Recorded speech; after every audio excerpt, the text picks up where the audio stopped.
વડોદરા શહેરનું એક એવું નારી મંડળ કે જેમના થકી ગણેશજીની માટીની પ્રતિમા બનાવવામાં આવે છે.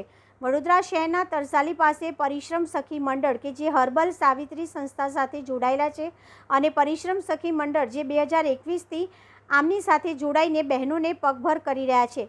તેમાં પણ ખાસ કરીને વડોદરા શહેરના યુસીડી પ્રોજેક્ટ થકી આ બહેનો પોતાના પગ પર થઈ રહ્યા છે. ત્યારે આજે પરિશ્રમ સખી મંડળના પ્રમુખ એવા કમુબેન તથા સાથે ખાસ વાતચીત કરવામાં આવી હતી કે આજે ગણેશજીની પ્રતિમા બનાવવામાં આવે છે તે ઇકો ફ્રેન્ડલી છે, તેમાં કયા પ્રકારની વસ્તુઓ વાપરવામાં આવે છે. ત્યારે તેમના થકી અમને જણાવવામાં આવ્યું હતું કે અમે વર્ષ 2021થી આ ઇકો ફ્રેન્ડલી મૂર્તિ બનાવીએ છીએ, જેમાં 75% ખાતર હોય છે અને 25% માટી હોય છે, જે સંપૂર્ણ ઇકો ફ્રેન્ડલી ગણેશજીની પ્રતિમા જેને બનાવતા હોઈએ છીએ.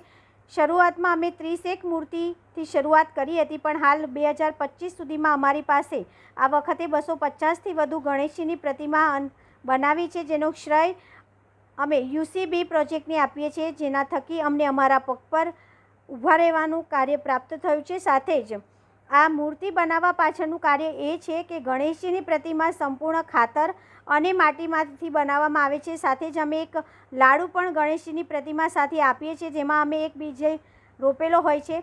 જ્યારે પણ ગણેશજીનું વિસર્જન કરીએ છીએ તો આ ઘરના કુંડામાં આ ગણેશજીની પ્રતિમા સાથે તે લાડુને પણ તેમાં વિસર્જન કરવામાં આવે તો તેમાંથી એક છોડ ઉત્પન્ન થાય છે. તે આપણા પર્યાવરણ માટે ખૂબ જ ઉપયોગી છે. સાથે જ અમારા થકી તૈયાર કરવામાં આવતી આ જે ગણેશજીની પ્રતિમા છે તે બેંગલુરુ, પુણે જેવા શહેરોમાં સંસ્થા દ્વારા વેચવામાં આવતી હોય છે. વડોદરા શહેરના અન્ય પણ જો કોઈ બહેનો આ કાર્યમાં જોડાવા માંગતા હોય તો